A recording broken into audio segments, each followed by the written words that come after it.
Le canapé en cuir. Je me souviens que lorsque j'étais enfant, un vieux canapé de cuir noir se trouvait dans le salon de notre maison. C'était un meuble imposant, un peu usé, que mes parents avaient acheté dans une vente débarras pour presque rien. Un jour, alors que je devais avoir 5 ans, je jouais seule dans le salon. Lorsque j'ai regardé en direction du canapé, j'ai remarqué quelque chose d'étrange. Il y avait un sac en papier froissé sur le sol, devant le canapé en cuir.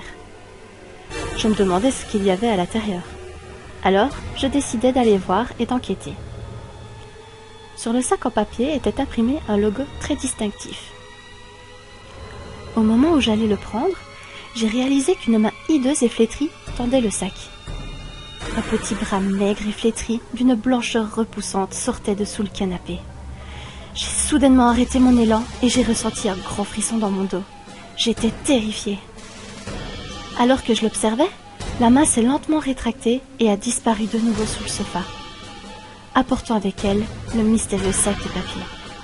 Je suis sortie du salon et j'ai couru rejoindre ma mère qui se trouvait dans la salle de lavage. Tremblant de peur, j'essayais de raconter ce que j'avais vu, mais elle ne m'a pas cru. Elle a ri et prétendait que j'imaginais des choses. Après cela, j'essayais de rester aussi loin du canapé en cuir que possible. J'évitais d'aller dans le salon à tout prix. Un matin, je me suis réveillée pour découvrir que le canapé en cuir avait disparu. Il y avait un nouveau canapé debout à sa place. J'avais poussé un soupir de soulagement. Et le temps passant, j'ai oublié toute cette histoire.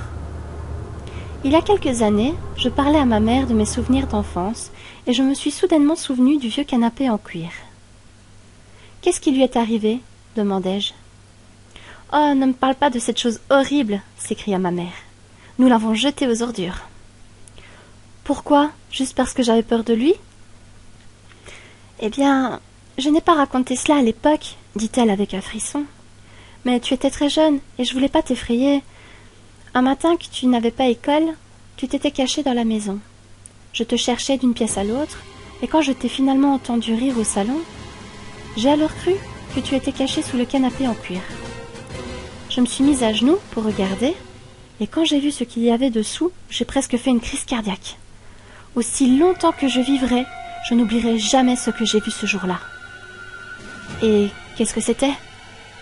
C'était une vieille femme avec un châle noir sur la tête. Sa peau était grise et ridée, alors que son visage tordu souriait d'une façon grotesque. Elle avait un petit rire d'enfant et tenait un bracelet dans sa main. Je voulais courir, mais j'étais figée par la peur et je ne pouvais détourner mon regard de ses yeux froids et morts. J'ai finalement crié et couru vers les escaliers. Tu es sortie de ta cachette en m'entendant. Elle me regarda fixement avec ses yeux froids et morts. Vous étiez debout dans la cuisine. Alors je vous attrapai et sortis hors de la maison aussi vite que je le pouvais. J'ai appelé votre père, il a dû quitter le travail et rentrer à la maison. J'ai essayé de lui dire ce qui s'était passé, mais il ne voulait pas me croire. J'ai refusé de rentrer dans la maison jusqu'à ce qu'il se débarrasse de ce vieux canapé horrible. J'étais sans voix. Quelques semaines plus tard, j'ai été vous chercher à l'école, continua ma mère. Nous sommes passés devant la maison où j'avais acheté le canapé durant la vente débarras. J'ai arrêté la voiture et décidé d'en savoir plus à ce sujet. La dame qui habitait là m'a dit que tout le mobilier était venu à la maison lorsqu'elle l'a acheté. La maison avait appartenu à une vieille femme qui vivait seule. Elle n'a pas de famille, donc quand elle est morte, son corps n'a été découvert que plusieurs semaines après. Ils ont finalement trouvé son cadavre en décomposition, allongé sur le canapé. Ce même canapé que nous avons acheté lors de la vente débarras. Même maintenant, ça me fait flipper, juste rien qu'à d'y penser.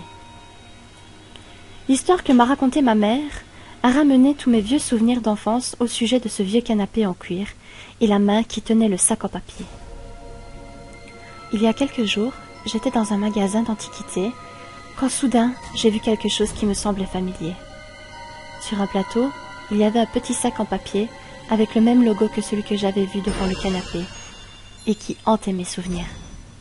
Mes mains tremblaient quand je l'ai ramassé et j'ai regardé à l'intérieur. C'était un sac de lame de rasoir.